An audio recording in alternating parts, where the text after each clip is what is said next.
A Involução do Homem, de Iba Mendes. Milhares de anos nos separam dos remotíssimos primórdios do século XXI, quando se deu o pavoroso vaticínio do grande oráculo de Darwin, cognominado à época de o Dedolucionista, e uma boa parcela da população terá menos dedos nos pés e nas mãos. O presságio, outrora desacreditado e ridicularizado por seu aspecto supersticioso e vaticinador, cumpre-se finalmente ante os olhos estupefatos de uma nova era da humanidade. O mundo hoje gira em torno dos dedos. Nos grandes meios de comunicação, nas banais conversas entre amigos, nas sérias discussões acadêmicas, nas escolas, nos sermões nos templos, nos diálogos corriqueiros das esquinas, nas artes em geral, um só assunto impera: os dedos.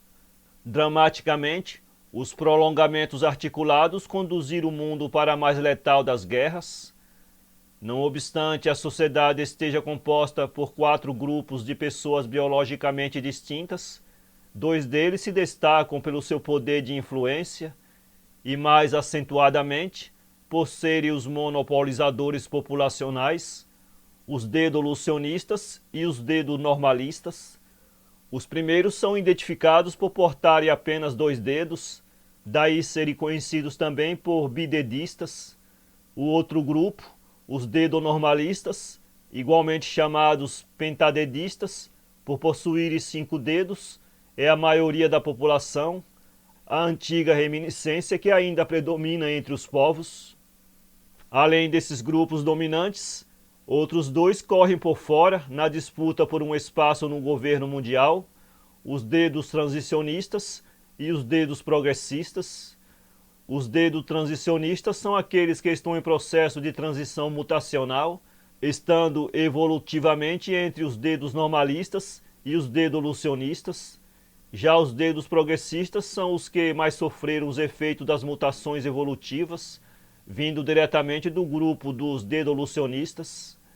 O mundo, que na época do grande vaticínio estava dividido entre várias nações, hoje está centralizado num único bloco, conhecido por Dedópolis, que tem como supremo mandatário o dedotário, como é chamado o presidente da Organização Mundial. Desde que se formou o bloco, a miúde foi liderado pelo dedonormalistas.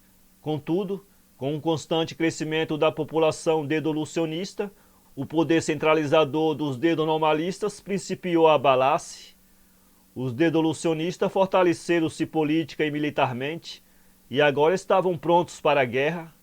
Não suportavam mais o peso de tão grande opressão, recusando-se veementemente a fazer parte do jogo governamental e monopolista dos dedonormalistas opressores, contando inclusive com o apoio dos outros grupos minoritários, todos eles unidos na luta pela ascensão ao poder. O palco da guerra estava assim armado, esgotaram-se os discursos, evadiram-se as propostas, dissiparam-se os acordos e as alianças, dilapidou-se, enfim, o senso de irmandade, outrora tão bem cultivado entre os homens.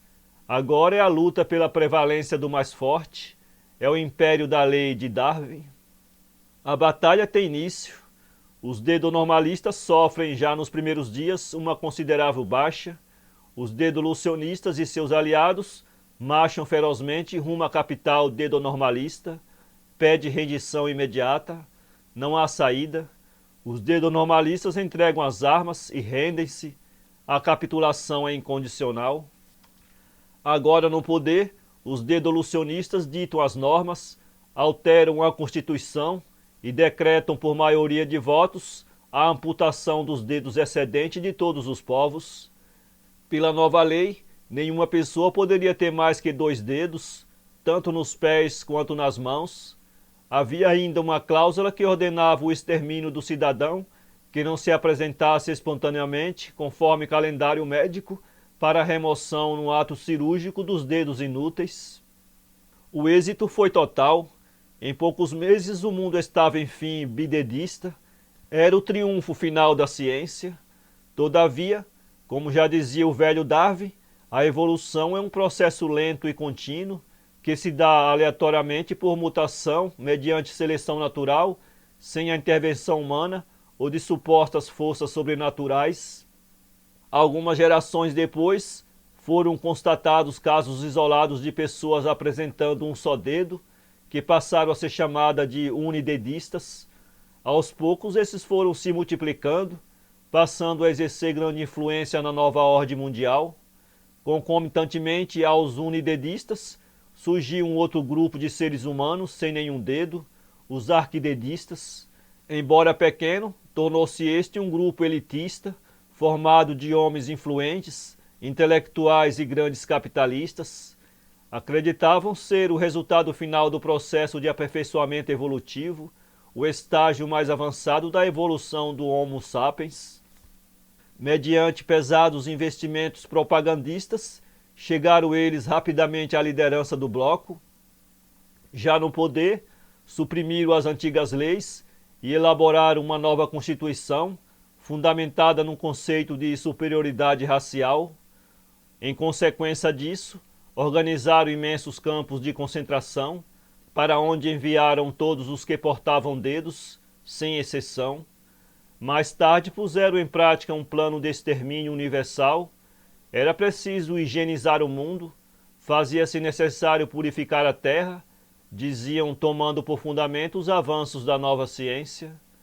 A continuidade do processo evolutivo, entretanto, não cessava, culminando em novas e distintas mutações.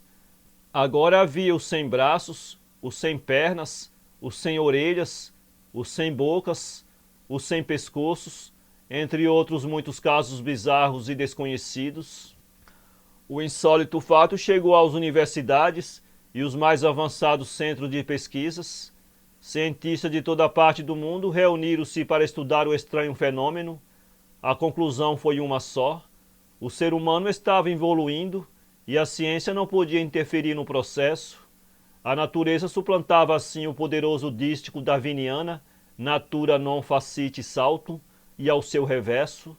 Tudo era questão de tempo, e o homem, enfim, retornaria ao oceano primordial, no seu lendário estágio de ancestral comum universal. Para os místicos, era o glorioso regresso do homem à sua unidade absoluta e divina, quando, por fim, abandonaria seu estágio de criatura mortal e se tornaria em eterno Criador. Para os céticos, contudo, tratava-se tão somente de um processo decorrente da ordem natural das coisas, sendo exclusivamente regido pelas estritas leis da natureza e nada além disso. Seja como for, o fato é que o homem seguiria assim contra sua vontade para sua própria extinção. Novos grupos de pesquisa foram organizados em várias nações, objetivavam descobrir uma fórmula genética que pudesse preservar a espécie humana e desta forma reverter a involução do homem. A medida era urgente, vista que tal processo seguia-se surpreendentemente acelerado, contrário a tudo o que se conhecia sobre a evolução humana. Na região onde era antigamente a Inglaterra, adeptos da nova teoria da evolução anunciaram com estardalhaço uma nova descoberta que poria fim à tão anunciada e inevitável degeneração do ser humano. A notícia espalhou-se como um vírus pela face da terra. Os noticiários anunciavam que era iminente a clonagem do famoso naturalista Charles Darwin, o único com cabedal suficiente para reverter a história da involução humana. E de fato, clonaram Darwin. A quantidade de dedos era a única característica visível que tornava o clone distinto daquele nascido em Shrewsbury em 12 de fevereiro de 1809. De resto, era tal o antigo inglês. O maravilhoso acontecimento fez rolhas de champanhe espocar em todo o mundo. Dias seguidos, os noticiários traziam detalhes daquilo que denominaram de o retorno triunfal do grande Darwin. Decretou-se feriado internacional durante 15 dias. Aplausos, delírios e desmaios faziam parte da rotina transmitida diariamente nos meios de comunicação. Os historiadores e os homens da ciência anunciavam o evento como o mais importante em toda a história da humanidade. Com o andar dos anos, substituíram a estátua da liberdade pela do libertador, como passou a ser chamado o novo personagem da ciência. Realizaram-se em sua homenagem grandes produções cinematográficas que faziam lotar salas de cinema, cunharam moedas e estamparam seu rosto barbudo nas diversas cédulas emitidas pelo governo central. Grupos religiosos trataram de incluir seu nome na Bíblia, acrescentando o quinto evangelho, o Evangelho segundo Darwin, que era uma adaptação do Evangelho de João. No princípio era Darwin, e Darwin era um princípio. Todas as coisas serão feitas por ele, e sem ele nada poderá ser feito. Em suas frequentes aparições na TV, proclamava ele com voz retumbante a chegada de uma nova era para os remanescentes da humanidade. Só há uma forma de preservar nossa espécie, dizia num acalorado discurso em praça pública, é combatendo e eliminando as espécies degradadas e inferiores, as quais, se mantidas vivas, conduzirão fatalmente as espécies dedistas à sua total extinção. Grito de apoiado e aplausos incessantes se faziam ouvir mundo afora. Logo se tornou, por aclamação geral, o líder político absoluto de toda a terra. Em seu discurso de posse, parafraseou o velho Darwin, descrevendo-se não o clone, mas a própria encarnação do inglês. Declaro concorrência aberta para todos os homens e faço desaparecer todas as leis e todos os costumes que impeçam os mais capazes de conseguir seus objetivos e de criar o maior número possível de infanto-dedistas. Não cessavam, porém, as novas formas de mutações, que eram imediatamente eliminadas pelos caçadores de monstros, nome atribuído aos que se engajavam na luta do grande Darwin, os quais manejavam com exímia habilidade as mais avançadas máquinas de extermínios. O processo involutivo, contudo, já não podia mais ser controlado, movimentando-se cada vez mais rapidamente. O libertador parecia de dedos atados. O último censo demográfico listava apenas 1 milhão de pessoas na face da Terra, e a natureza continuava dando seus surpreendentes golpes. Com o decorrer dos anos, o derretimento das calotas polares tornava o espaço terreno cada vez menor. O espetacular fenômeno forçou os remanescentes a se refugiarem numa grande montanha, onde fundaram uma cidade a que deram o nome de Darwinópolis, em homenagem ao célebre libertador. Poucos, porém, sobreviveram.